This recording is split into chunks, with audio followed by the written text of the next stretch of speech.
Ayah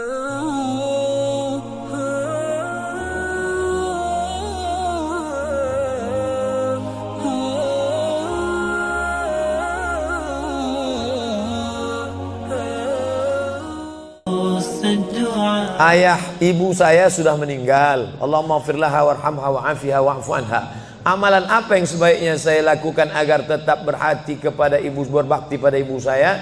Ibu saya semoga masuk surga. Amin. Yang pertama doa. Apa doanya? Rabbil firli wali walidayya warhamhuma kama rabbayani saghira. Allahumma firlaha warhamha wa'afiha wa'fu anha. Ya, enggak bisa bahasa Arab Pak Ustaz, bahasa Indonesia. Ya Allah, jauhkan emakku dari neraka jahanam, berikan dia kebaikan, jadikan kuburnya salah satu dari taman surgamu, jangan jadikan kuburnya salah satu lubang nerakamu, berikan dia ketenangan ya Allah, ampunkan segala silap salah dosanya ya Allah. Yang pertama. Yang kedua, baca Quran. Wa in khatimul Quran, yang paling afdal dibaca khatam Quran, satu khatam. Untuk almarhumah emakku, aku hadiahkan pahala bacaan Quran sekhatam. Kalau tidak bisa satu khatam, bacakan Yasin, hatinya Quran. Kalau tidak baca Yasin, jurus terakhir Ummul Quran Al-Fatihah. Al-Fatihah pun tak bisa, mati aja lah. Yang ketiga, sedekah. Saat sayang betul dengan emaknya, lalu emaknya meninggal dunia, dia datang melapor kepada Nabi, ya Rasulullah, ummi matat, emakku sudah meninggal dunia, apa atasaddaqu anha, kalau aku bersedekah, apakah sedekahnya sampai ke almarhumah emakku? Kata Nabi, tasaddaq, bersedekahlah. Ayyu sadaqatu afdal, apa sedekah yang paling afdal? Kata Nabi, saqyul ma', memberi air minum. Yang paling afdal adalah memberi air minum, karena di jazirah Arab susah membuat sumur bor, sedekah air minum. Tapi di Bekasi jangan lagi sedekah air, karena masjid kita sudah diapit 2 danau. Sampai-sampai nama masjid ini pun Masjid Al-Danau, Al-Qalam, diapit 2 kolam. Nah, oleh sebab itu jangan lagi sedekah air. Sedekah apa? Sedekah AC, sedekah kipas angin, sedekah mikrofon, sedekah kamera, sedekah CCTV. Maka insya Allah mengalir pada almarhumah. Yang pertama doa, yang kedua baca Quran, yang ketiga sedekah, yang keempat kurban. Nanti mau hari raya kurban, ini 1 kambing untuk almarhumah emakku. Yang kelima haji. Kalau dia dulu belum haji, badal hajikan. Yang keenam puasa. Mana tahu dulu ada puasanya tinggal, kita laksanakan puasa. Man mata, siapa yang mati, wa alaihi siyamun, punya utang puasa, shoma anhu waliyuhu, maka ahli warisnya melaksanakan puasa untuknya. Bolehkah di sujud akhir kita berdoa dengan doa yang ada dalam Quran? Aqrabu ma yakunul abdu min rabbihi wa huwa sajid. Seorang hamba paling dekat dengan Allah bukan di Makkah. Saya merasa dekat betul dengan Allah ketika di Ka'bah Pak Ustaz. Lalu bagaimana dengan orang miskin yang tak punya duit untuk ke Makkah? Maka orang paling dekat dengan Allah wa huwa sajid, waktu sujud terakhir. Fa'akthiru fihi du'a, perbanyaklah doa di sujud terakhir, tapi jangan bahasa Indonesia. Karena kalau dia ucapkan ya Allah tolong aku, batal salatnya. Pakai bahasa Arab. Kalau nggak bisa bahasa Arab, dalam hati saja. Berapa lama sujud terakhir itu? Sampai Sayyidatuna Aisyah mencubit tangan Nabi dari balik kain. Selesai sholat Nabi tanya, Aisyah, kenapa kau cubit tanganku tadi? Kata Aisyah, kusangka kau sudah sakratul maut ya Rasulullah.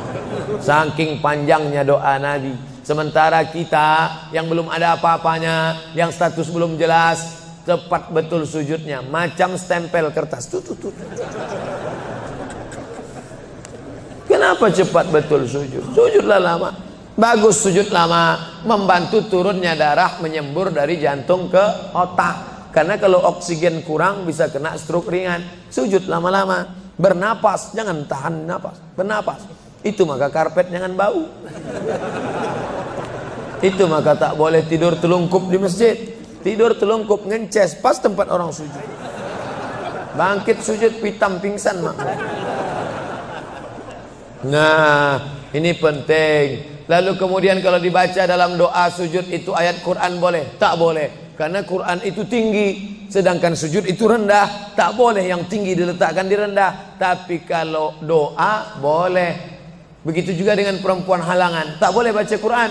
Tapi kalau ayat Quran itu doa, boleh. Contoh, subhanalladzi sakhkhara lana hadza wa ma kunna lahu muqrinin wa inna ila rabbina lamunqalibun. Itu kan ayat Quran, tapi ketika dibaca naik kendaraan, boleh. Maka kalau ayat Quran bunyinya doa, boleh. Mana? Rabbana atina fid dunya hasanah wa fil akhirati hasanah wa qina adzabannar. Itu doa, boleh dibaca. Saya seorang kepala rumah tangga, tinggal di rumah milik mertua. Sebagai kepala rumah tangga, apakah saya belum menunaikan kewajiban sebagai suami untuk membeli rumah tinggal buat keluarga? Ada ideal, ada darurat. Idealnya kau punya rumah, karena kewajibanmu hai kepala rumah tangga laki-laki ada 5. Kasih makan, kasih pakaian, kasih tempat tinggal, kasih pendidikan, kasih perhatian.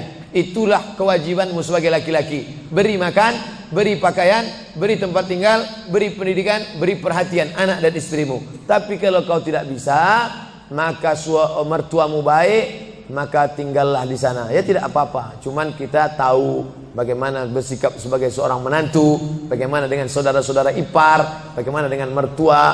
Nah ini kebetulan mertuanya baik. Alhamdulillah. Bersyukurlah bapak-bapak yang dapat mertua baik. Persiapan apa yang diperlukan dalam memasuki umur 40 tahun? Enggak ada nunggu 40. Karena malaikat datang tak nunggu 40. Anak muda hafal 29 juz, tinggal 1 juz lagi. Mandi di sungai, terpeleset batu, mati. Mana muda? Orang tua sudah 70 tahun diponis dokter mati. Saya sudah diponis dokter katanya 3 bulan Pak Ustaz. Sudah berapa bulan Pak? Udah tahun setengah, enggak mati-mati. Jangan terlalu yakin dan percaya kepada kata manusia. Tapi saya tetap berobat ke dokter, saya tetap berobat ke rumah sakit. Tapi masalah keimanan, maka itu yang di atas. Innama amruhu idza arada syai'an ayakula lahu kun. Kalau sudah berumur 40, hati tak juga terbuka, tak juga tobat, tak juga insaf, na'udzubillah, dikhawatirkan tertutup pintu hati. Musibah bukan sakit, musibah bukan miskin, musibah tertutup pintu hati. Khatamallahu ala qulubihim wa ala sam'ihim wa ala absarihim. Makin tua makin menjadi-jadi, tak salat, tak puasa, tak berzakat, akhirnya mati dalam keadaan sakau, mati dalam keadaan dilokalisasi. Sudah jelas umur 70 tahun, tetap juga mau berzina, nafsu ada, tenaga tak ada, dimakan Viagra 1 botol. Sama macam kap 70 diisi minyak pesawat, meletup, bam. Mati. Bagaimana hukumnya kalau sedang sa'i baca Mars, Banser, dan membacakan teks Pancasila yang videonya sekarang sedang viral? Ini memancing saya supaya orang bully saya aja. Saya dibully orang tuh biasa, tak masalah. Sebenarnya saya kasihan jamaah. Tolonglah Ustaz, jangan kontroversial lagi. Capek kami dibully ini. Nah, jamaah ini tak tahan, kasihan saya dengan jamaah. Jadi dalam masalah ini saya mengutip jawaban dari Kiai Nahdlatul Ulama yang sudah share membuat tulisan tentang beberapa terkait masalah membaca. Balik sajalah kepada zikir yang maksur yang diajarkan Nabi Muhammad sallallahu alaihi wasallam. Mau nanya Pak Ustaz, kita hidup untuk apa dan mati untuk siapa? Itulah yang sudah dibahas tadi.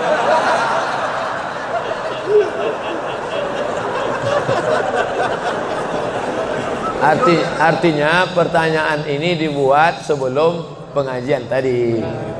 Kakak boleh suuzon. Kertas terakhir. Ada lagi.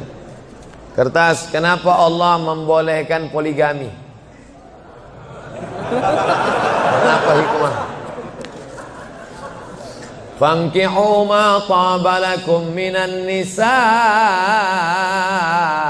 Nikahilah nisa.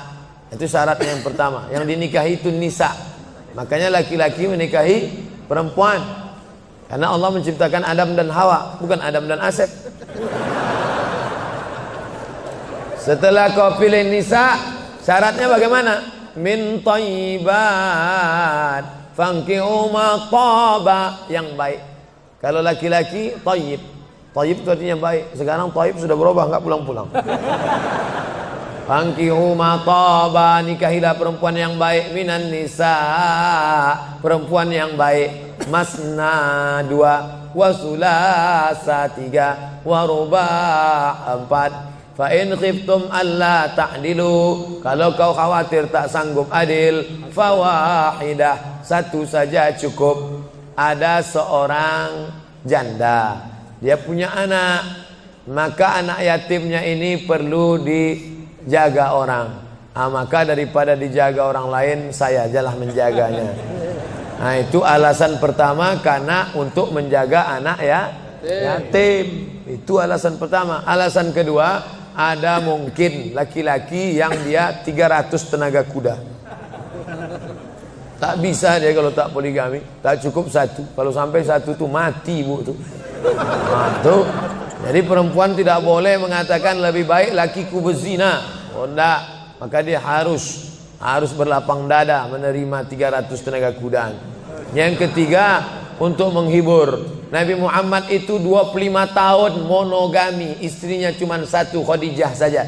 Jadi jangan katakan dia penyakit seksual, dituduhkan orang sekuler, liberal, kafir, munafik. Nabi Muhammad itu 25 tahun dalam keadaan lajang, tidak pernah berzina.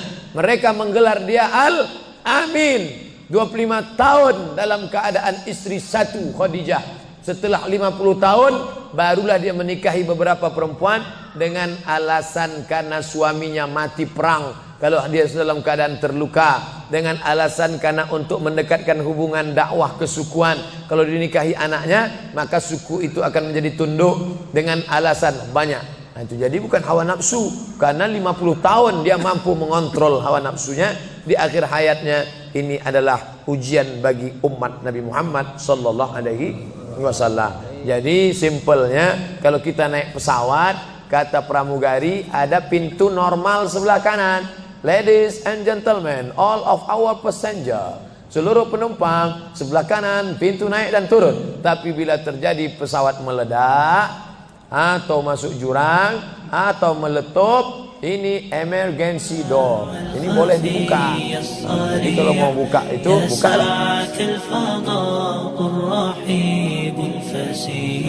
تنحى يا حزن واهجر فؤادا توكل بجد بعزم فصيح فإني علمت بأنك نجوى ولبس خبيث